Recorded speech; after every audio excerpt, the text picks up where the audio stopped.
네, 이코노미톡 오늘도 강정수 박사님하고 얘기를 좀 나눠보도록 하겠습니다. 박사님 어서 오십시오. 안녕하세요. 네. 자, 오늘 박사님과 말씀을 나눌 주제를 한번 볼까요? 네, 로보택시 곧 시도. 예, 로보택시 얘기는 뭐 새삼스러운 얘기는 아닙니다만 확실히 조금씩 더 눈앞에 다가오고 있는 것 같습니다. 오늘 로보택시를 중심으로 해서요, 테슬라와 관련돼서 얘기를 오늘 집중적으로 좀 박사님한테 말씀을 좀 들어보고요.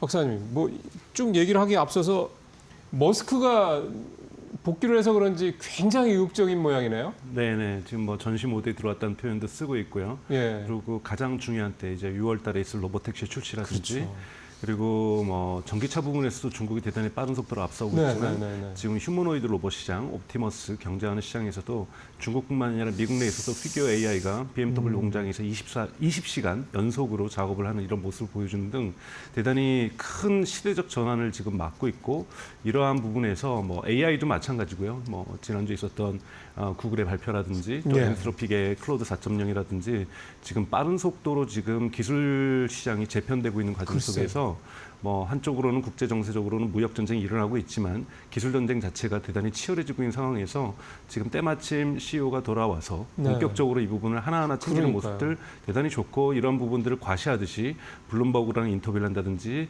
CNBC랑 인터뷰를 한다든지 도하 컨퍼런스에 나간다든지 지금 곳곳에서 출시, 그리고 또 미국 연방부 교통부 장관이 텍사스 기가팩토리를 방문했을 때 여기에 또 언론에 등장한다든지 언론과 인터뷰에 하나하나 장시간 굉장히 인터뷰를 열심히, 하면서 하나하나 조목조목 지금 테슬라가 가지고 있는 비전이 무엇인지, 시장에서의 굴곡이 무엇인지 하나하나 설명한다라는 것은 그만큼 또 시장을 점검한다라는 것은 회사를 챙긴다는 의미이기 때문에 대단히 좋은 신호로서 시장에서는 해석할 수 있다고 보고 있습니다.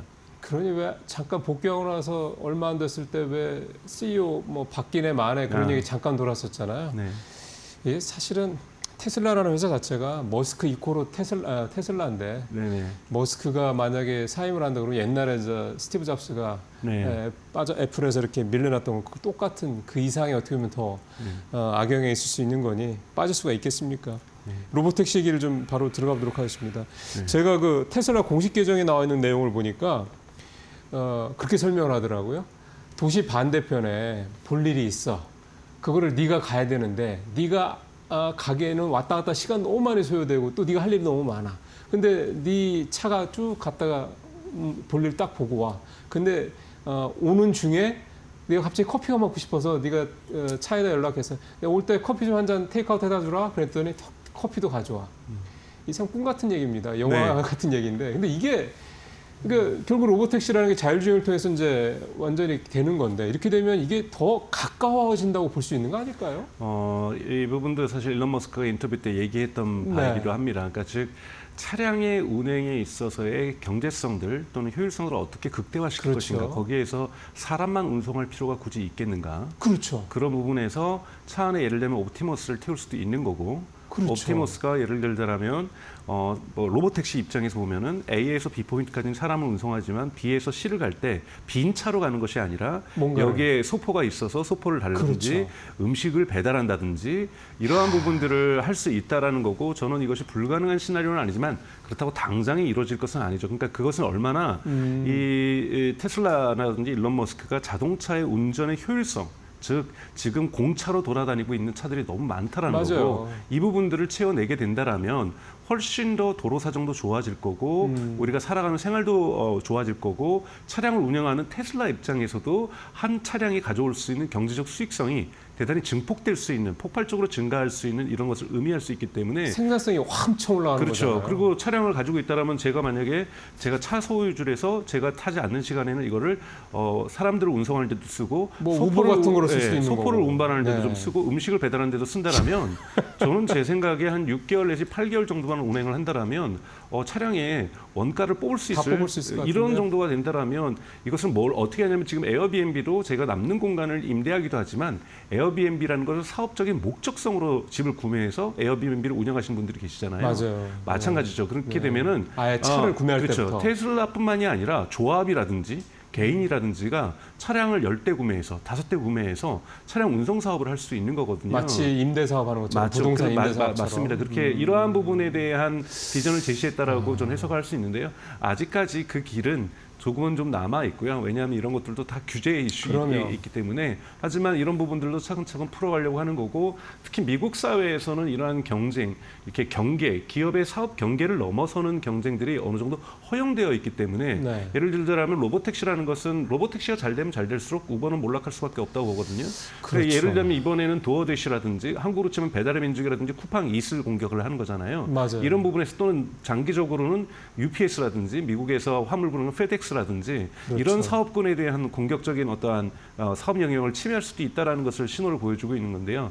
자신의 시장을 넘어서서 타 시장을 잠식함으로써 자신의 시장성을 확대하는 것, 전형적인 미국 기업들의 어떠한 혁신가 전략 또는 디스럽티브한 어떠한 이런 디스럽터로서의 어떤 파괴적인 어떠한 시장 파괴적인 어떤 모습들을 보여주고 있다는 부분에서 매우 저는 논리적으로는 타당성이 있다고 보고 있습니다. 네. 그러니까 소비자 입장에서 봤을 때는 너무나도 매력적인 일이에요.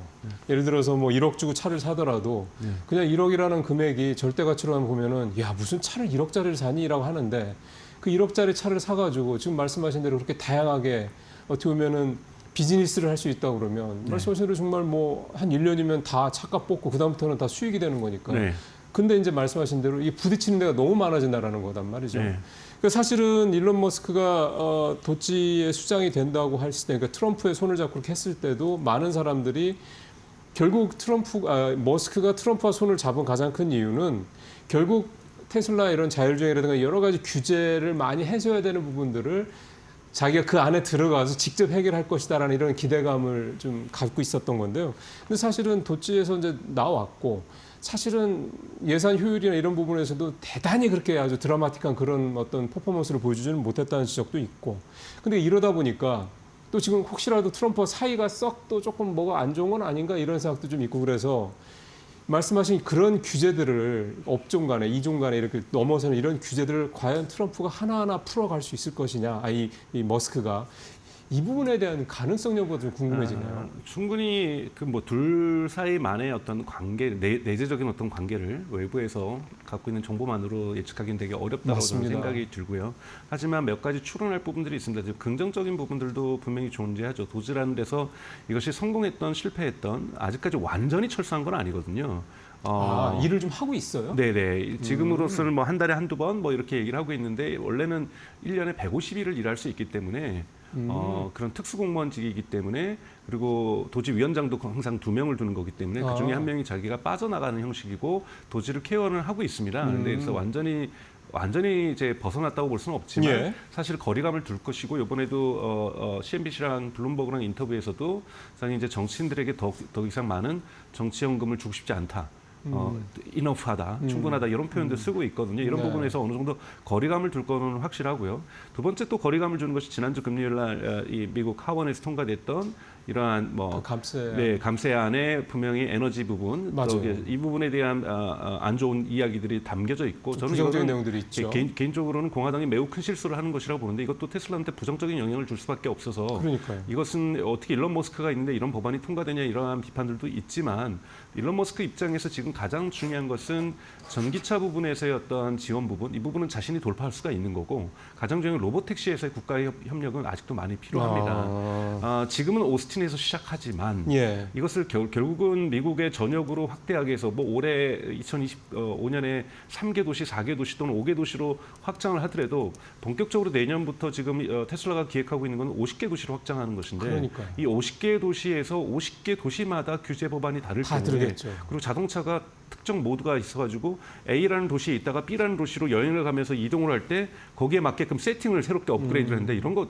정말 있을 수 없는 일이거든요. 이런 부분에서 연방 차원에서 주 차원에서 통일된 규제안들을 만들어줘야 되는데요. 원래 그 얘기가 나왔는데 지금 진행된 건 없는 거죠? 아직 이제 연방에서는 그렇게 하겠다고 얘기를 하는데요. 가장 중요한 거는 지금 벌써 지난주에도 싸우고 있는 것들이 뭐냐면 미국 지금 상원에서 지금 이번 주에 투표가 있습니다. 뭐가 있냐면 주가 가지고 있는 건 뭐냐면 교통권에서는 주가 기본적으로 상위 결정 주체입니다. 주가 해당 주들이. 그러니까 캘리포니아라든지 플로리다라든지 이렇게 주고 연방 도로만 연방 정부가 관여할 수가 있는 거고 연방이 할 수 있는 일이 매우 제한적이거든요. 차이거든요. 우리로 따지면 고속도로, 국도, 지방도 이런 차이군요. 그렇죠. 그렇다면 이 주가 가지고 있는 권한이 너무 센데 예를 들자면 지금 2035년에 캘리포니아를 비롯하여 11개 주가 내연기관차를 금지하게 돼 있단 말이에요. 그렇죠. 근데 GM 같은 경우에는 전기차를 하다가 이제 안 되다 보니까 뭐 노조부터 시작해서 스테이크홀더들에게 메일을 보낸 상태예요.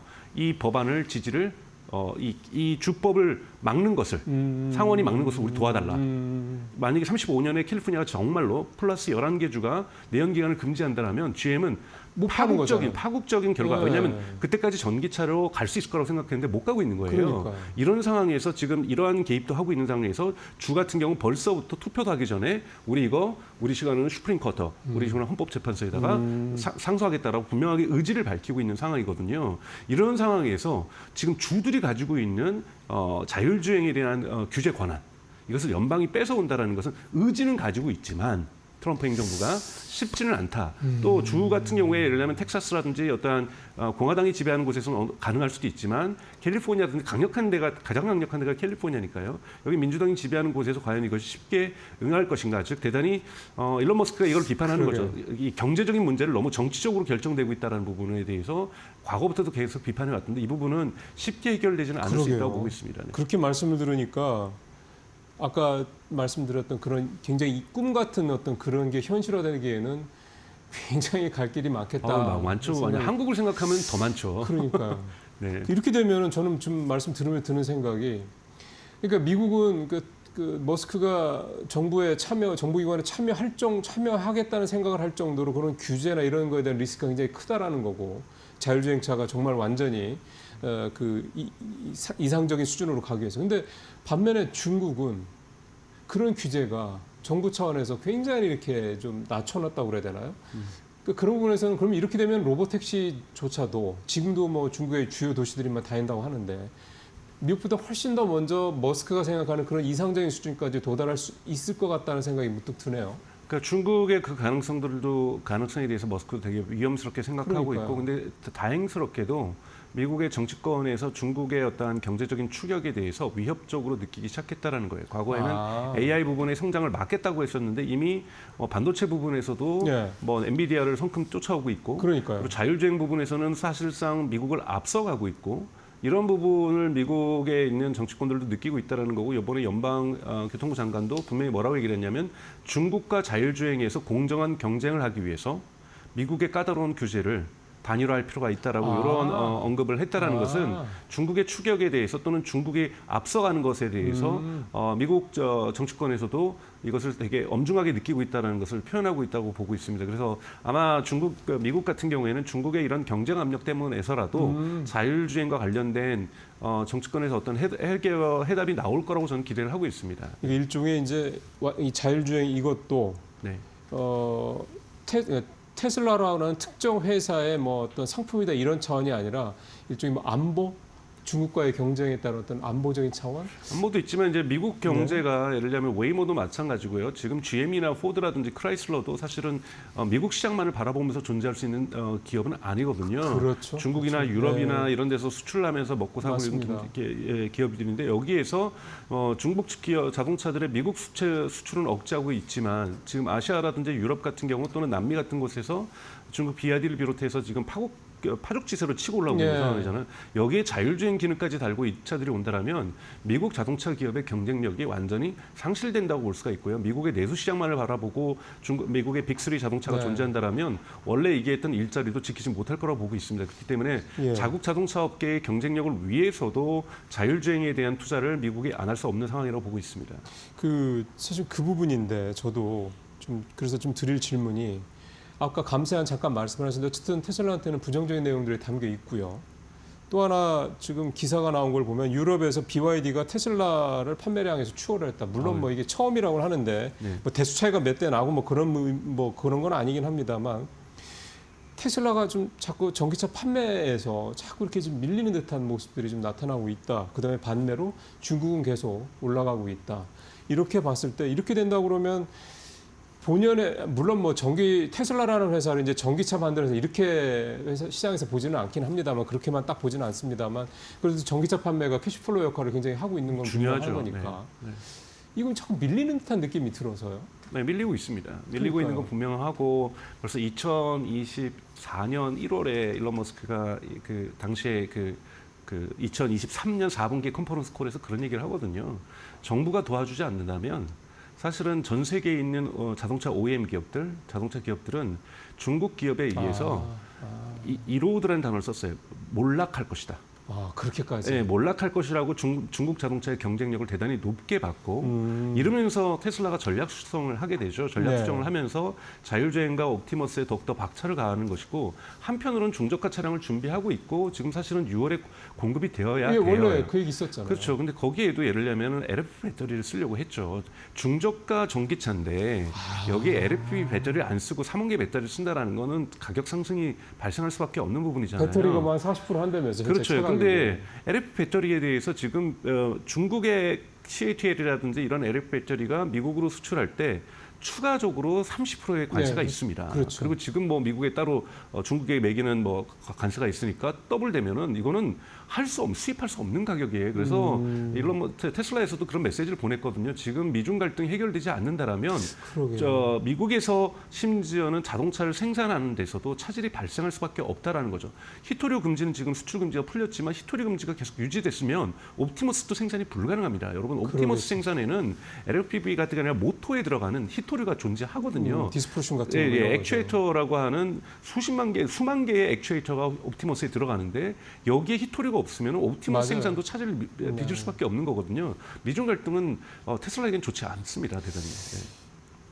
그렇다고 그러면은 결국 테슬라도 뭔가 이 전기차 판매와 관련돼서 뭔가 좀 뭔가 좀 특단의 대책이 필요할 것 같은데 최근에 파나소닉한테 니네 배터리 좀 빨리 좀 공급해달라 뭐 이런 얘기를 했다라는 얘기가 좀 이게 이제 파나소닉 CEO 입에서 통해서 나왔던 얘기인데 그러면 좀 이 얘기는 미국 내에서의 배터리 어떤 공급을 늘려달라 이런 의미인 거고. 그렇죠. 그게 좀 현재 잘 안 이루어지고 있다는 얘기인 거고. 네네. 파나소닉 여러분 대표적으로 파나소닉과 LG 엔솔이 지금 테슬라한테 맞습니다. 배터리를 공급을 하고 있잖아요. 근데 여기에 LFP도 빨리 만들어 달라는 거예요. 그리고 4680도 빨리 만들어 달라는 거고 4680 배터리를 가지고 지금 저가 차량에도 일부 있겠다는 생각을 갖고 가장 중요한 건 4680도요? 저가 차량이 아니라 그러니까 사이버캡. 사이버캡엔 4680이 들어갑니다. 그러면 사이버캡을 내년부터 뭐 대량 생산을 들어가려고 한다라면 지금부터 납품에 대한 이런 흐름들이 잡혀져야 되는 거고 설비의 증설이 이루어져야 되는 거거든요. 즉 모델 Y, 사이버 트럭 이것만 지금 4680 배터리를 공급받고 확대하는 것이 아니라 사이버 트럭은 100%고 모델 Y 같은 경우는 확대하고 있는 상황이잖아요. 근데 사이버 캡에 4680이 들어간다는 거예요. 그리고 가장 중요한 것은 옵티머스에도 4680이 들어갑니다. 그러니까 이렇게 됐기 때문에 패나소닉이라든지 LG 엔솔이 현재 공장을 만들어서 또 지금 트럼프 행정부사에서는 그럴 수밖에 없는 거니까 여기에서 생산에 대한 대량 생산에 대한 램프업, 양산 체계를 빨리 갖춰줄 걸 요구하는 것은 지금에 있는 테슬라가 대단히 속도를 내고 있다는 부분이고 4680 배터리에 대한 니즈가 대단히 크기 때문이라고 볼 수가 있죠. 위기의식을 분명히 테슬라가 갖고 있는 건 분명하군요. 근데 LG 엔솔 말씀 잠깐 하셨습니다마는 지금 제가 알기로는 LG 엔솔이 연말에 LFP를 출시를 양산할 것이다 이런 얘기를 좀 하고 있는데 이게 혹시라도 가능해진다면 또는 더 빨리 혹시라도 땡겨서 가능한다고 그러면 테슬라가 필요한 LFP를 우리가 될 수도 있는 상황이 올 수도 당연하죠. 그런 건가요? 그 절대적입니다. 여러분 LFP 배터리는 절대적으로 필요합니다. 뭐 3원계나 LFP들을 한중 갈등으로 여러분 해석하시면 절대 안 되고요. LFP는 흔히 말하는 ESS에 반드시 필요하잖아요. 그렇죠. 근데 지금 테슬라의 ESS는 지금 상하이 공장에 있는 것 이거는 뭐 문제가 없어요. 생산되면 해외로 팔면 되는 거예요. 근데 그렇죠. 미국에서 생산되는 LFP 이 메가팩 같은 경우에는 CATL에 LFP가 다 들어가고 있어요. 맞아요. 근데 지금 그걸 가지고 30%의 관세를 매겨버린 거잖아요. 추가 관세를. 그렇게 되면은 메가팩 사업 자체를 지금 스톱하고 있는 거죠. 그렇죠. 그럼 LG가 빨리 공급을 해서 CATL로부터 오는 공급망을 빨리 바꿔줘야 된답니다. 메가팩 사업은 지금 폭발적으로 증가하고 있단 말이죠. 에너지 저장 장치는 여러분 이번에 스페인과 포르투갈에서도 정전 상태도 충분한 메가팩을 그러니까 ESS를 설치하지 않았기 때문에 이런 일들이 발생을 한 거기 때문에 ESS 재생에너지 지금 태양광은 폭발적으로 지금 증가하고 있는 거고 여기에 맞는 ESS 산업은 같이 정비례 하면서 증가하고 있는 건데 여기에 시장에 중국이 걸려 있다라는 거죠. 그럼 저는 이거는 LG 엔솔이 오는 천호의 하늘의 기회라는 거고 이거를 잘 활용할 필요가 있다고 저는 생각하고 있습니다. 그러게요. 이거 원래 LFP도 우리가 먼저 했던 건데 참 이거 다 뺏겨가지고 지금 근데 어쨌든 반사이익, 그러니까 수혜가 분명히 기회는 우리한테 아직 있다라는 생각을 좀 박사님 말씀 들으면서 한번 할 수 있게 되네요. 박사님 오늘 말씀 잘 들었습니다. 네, 고맙습니다. 고맙습니다.